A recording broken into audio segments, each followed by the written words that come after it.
Welcome to Black Nouveau. This is our edition for November. I'm Joanne Williams.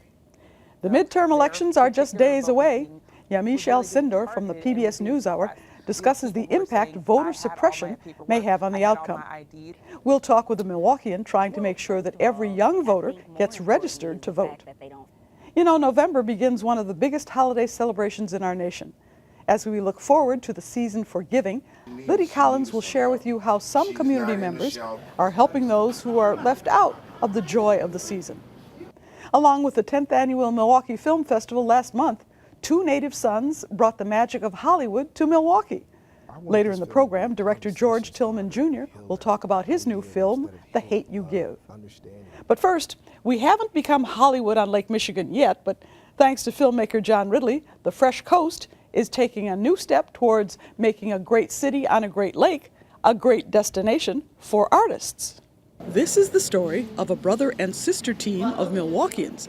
They're making a lasting mark on their hometown. That's what we're here for, to create, to incubate, to inspire, to bring people to this city, for people to understand that this is a wonderful city. It is not a perfect city, but there is no perfect place unless we make it so. Academy Award-winning filmmaker John Ridley and his sister Lisa Caesar have turned one of the old Pabst Brewery buildings into a place where artists of all kinds can share their ideas, show their works in progress, and feel like they are in a home away from home at the same time. The day before this grand opening, Lisa took us on a private tour of what has been named the No Studios. So this is from your house, right? I wish my house was this nice.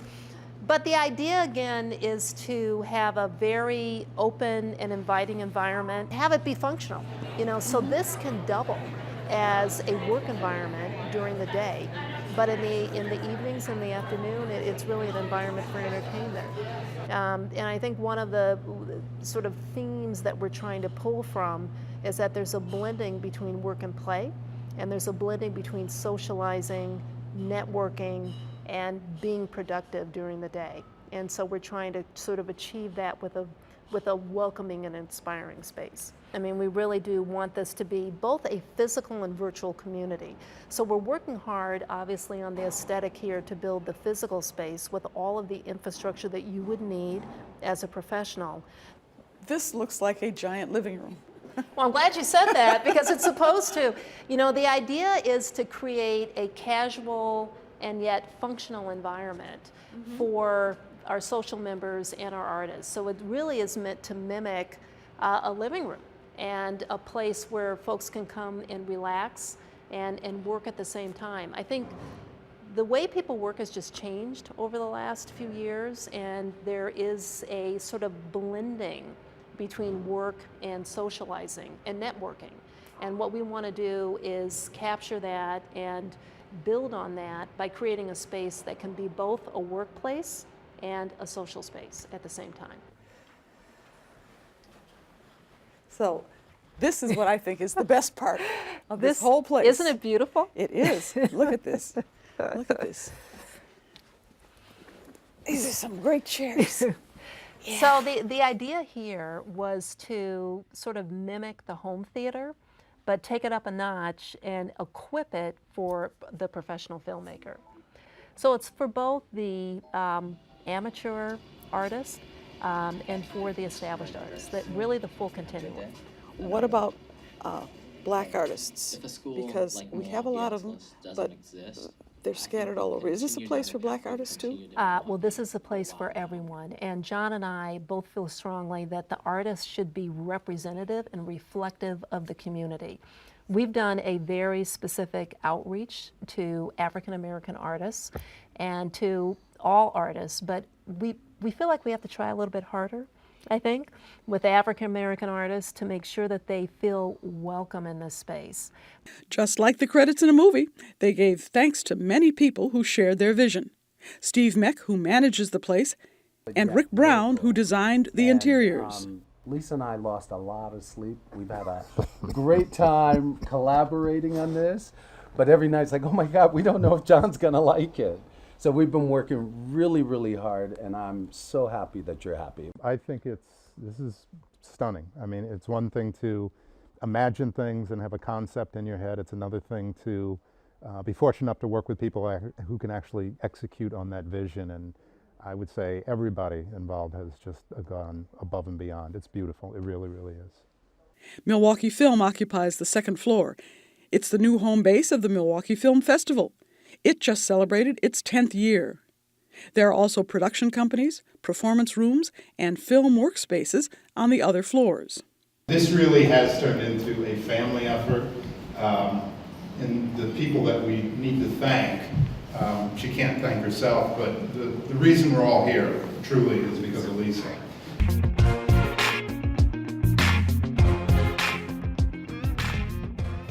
Voter turnout in Wisconsin's African-American community was lower in 2016 than 2012. Some people contend it was due to the newly enacted voter ID law, but there is evidence to suggest that was not the problem. How real is voter suppression? What are the types of voter suppression? Joining us is Yamiche Alcindor, White House Correspondent for the PBS Newshour. Thanks for joining us. Wisconsin is a battleground state. Did the voter ID law turn the state red in 2016?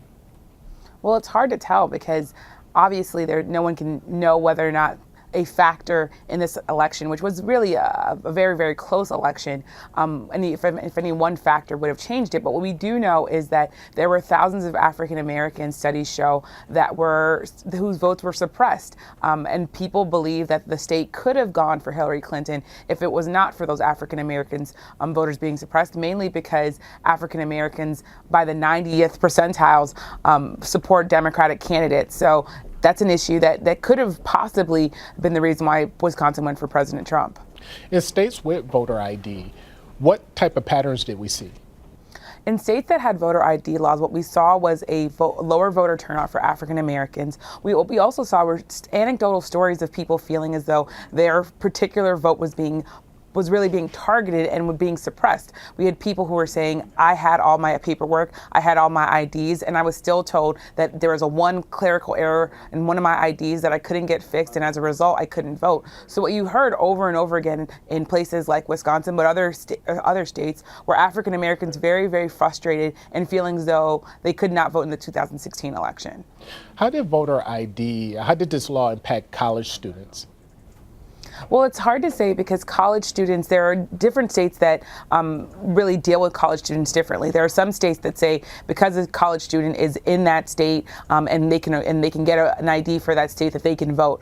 Other times you have a lot of college students who are voting absentee ballot. So there are two things going on. One, if you had a really hard voter ID law, college students might have had more trouble obtaining the right ID needed to vote in that state. But you also had the idea of absentee ballots. There was a study that came out that said in a place like Florida, absentee ballots were more likely to not be counted than regular votes. So that's a big problem because there are a lot of people who vote in Florida by absentee ballot, not only because they live outside the state or are vacationing outside the state, but also if they're elderly and want to mail in their ballot instead of coming to the polls. So that's also a big problem. And, we talk so much about Russia's potential impact on the 2016 election, but there's a larger conversation that could be had about voter suppression, also gerrymandering, and whether or not these things have hurt voters, have really suppressed the vote in many states and hurt African Americans' abilities to vote.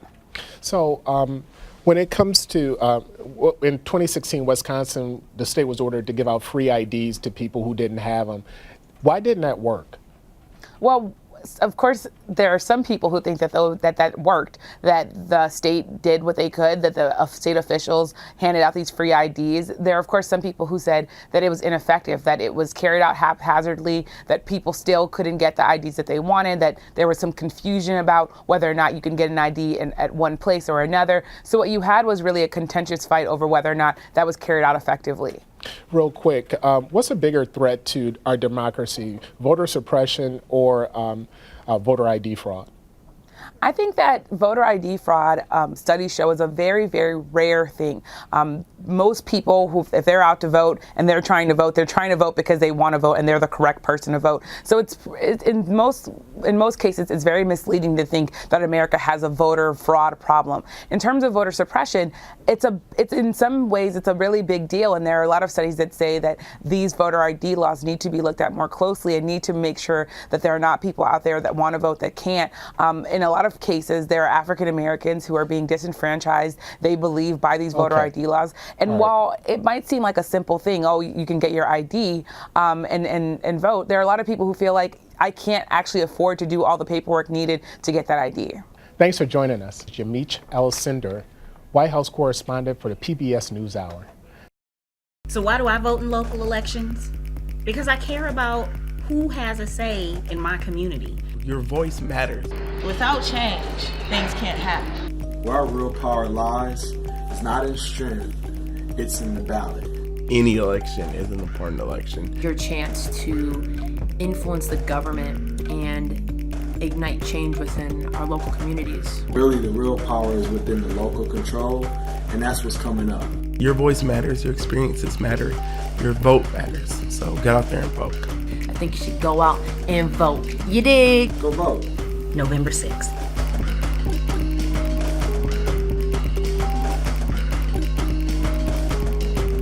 Kennita Hickman, Curator for Catera, a brand development and management agency, is here to tell us about her group's efforts to get younger African Americans to the polls. Thanks for joining us. Thank you for having me, James. So, talk about your efforts. What are you doing? So I recently created an initiative, Our City, Your Vote, which is a hip-hop powered voter engagement initiative. And really, it was put together after seeing a lot of independent hip-hop musicians already having these conversations via social media. How did we leverage those conversations to get communities out to vote, specifically millennials, people of color, and hip-hop consumers? What are millennials telling you about what they want to hear from their candidates? Well, first of all, I think more importantly is the fact that they don't feel connected to their candidates. And so what I'm finding with people just within my group of friends and neighbors and things like that is that they're just completely disengaged, which was interesting to me. I have a neighbor who hasn't voted since the 2008 elections. This is a 29-year-old Black woman. But more importantly, I think what Our City, Your Vote is looking to do is engage in local elections. What I'm finding is that people are not engaged enough in local elections, and I think that's why it was really important for me to also leverage the celebrity of independent musicians based in the city. So activism is like this buzzword. Mm-hmm. How do you turn activism into getting people to go to the polls? You got to make it relate to them. For me, being a woman of color who has nieces and nephews, I'm concerned about where money goes for the school budget, and I'm concerned about who is in charge of that. When I talk to other people, they're concerned about just community efforts. And so I think there has to be an education and awareness piece into how people can become more engaged. And so part of what Our City, Your Vote is doing is partnering with organizations that are already doing that work, like 9 to 5 Wisconsin, League of Women Voters. We're really looking to supplement the work they're already doing in those communities. So it's interesting that you're using hip hop to connect to young people to get them to the polls. I remember Puff Daddy's Vote or Die campaign. Oh, goodness. So what role does hip hop have, or what role do they play in getting young people into voting? Well, I think hip hop, especially locally, those are the things that people are talking about. They're talking about their community. They're talking about how to become more engaged. And so hip hop has always been a voice for people in terms of what is happening in their community. So what we're really doing is providing an additional platform to do the work that hip hop and spoken word artists are already doing, to have those conversations they're already having. So younger voters need to connect to their candidates, of course. Mm-hmm. How do you bridge that gap? How do you make sure that the candidates are talking about what the millennials want to hear? What needs to happen? Well, it's interesting you mentioned that. Recently, League of Women Voters and my company, Catera, we did an event at an MPS school. And part of what we did was ask them what issues were important to them. We were astounded to see how many students in this inner city school were interested in talking about education. Like, that's it right there. We simply asked them, put down the top 3 things that are important to you, and now we'll be using that information to take it to the people who matter and who can actually do something about that. That's awesome. Real quick, what role did voter ID law play in voting for younger people? Real quick. You know, I'm not entirely certain. I mean, a lot of the people in my circle already had an ID, but again, when I started doing research with City of Milwaukee Elections Commissions and other nonprofits, I found that people just didn't know how to get access to the voter ID. So I guess to go back to the original question, lack of awareness and education. So people didn't know how to even access that. Okay, awesome. Hey, thanks for joining us. Thank you for having me, James.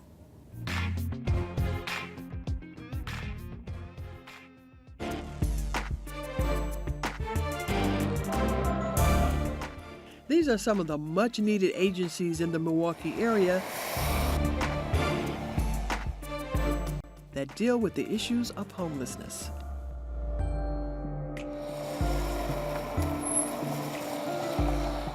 Sister McKinnon Brown, who's operating a new shelter on limited hours until fully open on 24th Place and Center, said there are many causes of homelessness, as there are individuals.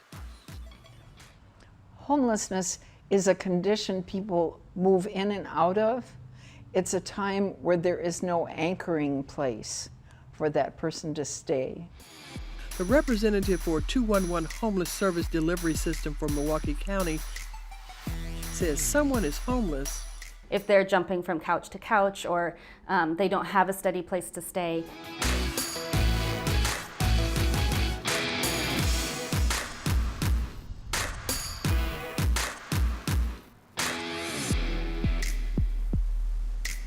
The reality is that in Milwaukee and in the state of Wisconsin, the majority of people who don't have a place to sleep at night are children. Joe Vogt, the executive director of the Wisconsin Coalition Against Homelessness, has worked 30 years to prevent and end homelessness, said the causes are many. The poverty issue, that's certainly there. Amongst single adults, there is a fair share of mental health issues, alcohol and other drug issues. And quite frankly, domestic violence is a huge feeder into the homeless system. Women have to flee many times where they're living, and the only place for them to go is a shelter. Reverend Karen Hagan over at Tippecanoe Presbyterian Church in the Bayview area of Milwaukee runs a warming room during the winter, said there are homeless people in all neighborhoods. Homeless people, you probably pass walking in your neighborhood every day and you don't necessarily know they're homeless because most homeless people look just like us. At the root of this homelessness problem is poverty, which translates to not enough income to pay rent. Due to evictions, because we have high rent and many low-paying jobs. We know that there is a huge amount of people, not only in Milwaukee but throughout the state, that are paying 50, 60, 70% of their income for rent. We know that you can't get a mortgage over 30% of your income. Why? Because the bank says that you're not going to be able to make that payment. And yet we have low-income people making rent payments that are 60, 70% of their income for rent. The state, the W-2 program, provides $670 per month, not just for rent, but for food and everything else. So is there any surprise why there are people that can't afford to pay rent and slip into homelessness? Some telling me that they need help, with their rent. Some of them telling me, they got caught off their disability. That's Brian Keith Brown Sr. at the Repairs of the Breach, a day shelter, working hard to help those in need. He's seeing a rise in homelessness. My numbers is getting higher and higher. Since I've been working here, my numbers for the families, it's been outrageous. Sometimes, when I get to work in the morning, I deal with families from 7 o'clock, sometimes from 4 o'clock, 4:30, 6 o'clock, because they say they don't have nowhere to go. How can one help? What's needed? At the repairs of the breach, we need sleeping bags, we need gloves, we need coats, we need scarves, we need socks for men and women, we need underclothes for men and women, we need razors, toothpaste, toothbrushes. Do what you can in terms of supporting the institutions you have faith in, the organizations you have faith in, to meet basic needs and advocate for the underlying issues. Don't only donate money and things, though, donate yourself. Homeless programs, shelters around the city of Milwaukee certainly depend enormously upon volunteers. And that's something that you can do through your church. It's something that you can do directly.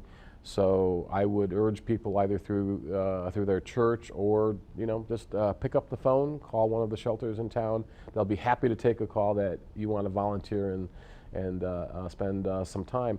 The other thing, quite frankly, people can do is continue to talk to their county supervisor, to their city alderman, to their state representatives and senators to make this issue one that is always in the front of their mind. I think the biggest thing is advocate, educate yourself, learn about housing first, and learn about how we can kind of shift the thinking from it's this person's fault to we are not providing the housing that people need.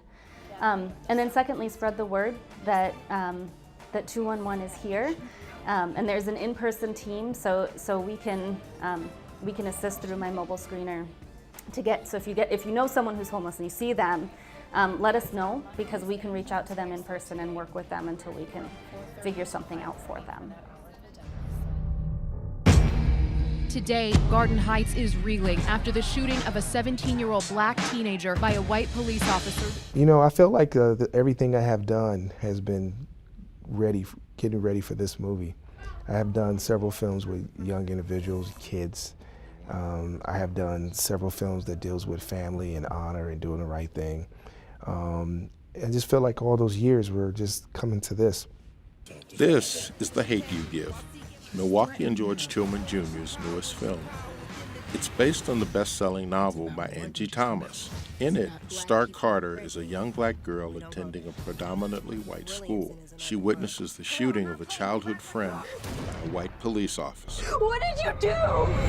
I made this film specifically with my culture in mind, with African Americans as a black family. I really wanted to really hit the African American audience, but I wanted to make it in such a way that everybody can embrace it, because I feel like it's a human story. Everyone has a daughter and a son that they want them to do well, and succeed in life, or we all have made mistakes in the past that we don't want our children to make the same mistakes that we have done. I just thought that was a very human story to a certain degree, but there's a lot of people who don't understand the ideal of racism and ideal of being biased and dealing with all these different things that our community has to deal with. So I wanted this film to be a conversation starter, a healer, ideal of, instead of hate, love, understanding, listening to one another. I think that's the biggest key that we really have to be able to do, to realize is that we all are very different. We all have different backgrounds and circumstances, so we shouldn't assume anything, but be able to understand and relate to one another. And that's what I'm hoping that this film would be able to do it in a way where they're watching the movie, they can be entertained and be emotional and can laugh, just like life gives us every day. The film is an emotional roller coaster ride that is receiving rave reviews for its artistry and its sensitivity in handling many sides of some complicated issues. I think sometimes with films and feature films, you find yourself embellishing or pushing to create drama. And I just really felt like the drama was really already there. This young girl witnessing the shooting, there was no time for her to really deal with her traumatic stress. And that's what a lot of African Americans deal with. They just, next day something happened, you got to go back out into the real world.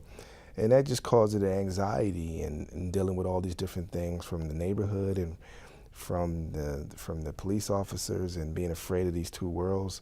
You don't really have to do a lot, just be yourself and find these moments that's honest, and just take from your own experience. All that was taken from my experience. I grew up, here on the north side of Milwaukee, Wisconsin.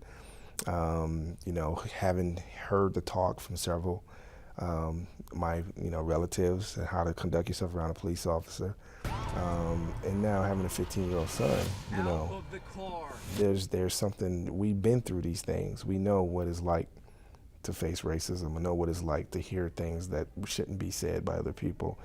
Before its release last month, Milwaukee Film's Black Lens and the Wisconsin Black Media Association sponsored a screening at the Oriental Theater. Tillman had a talk back with the audience.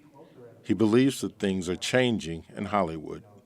It's much more of us in control now and being successful, especially in television. And what that do is creates more jobs, and it creates more visions, and it's different kind of visions now. And this year alone, not even aware when I was shooting The Hate U Give last year, I had no knowledge of what was being shot. And then by the time my film come out, it's like, wow, some really great films came out which were African-American directors.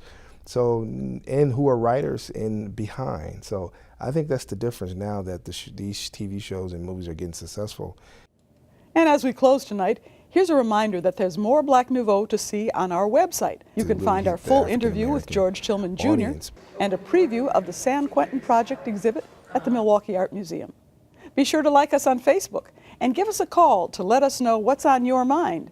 We've already gotten some story ideas from you. And that's our program for this month. For Black Nouveau, I'm Joanne Williams. Thanks for watching.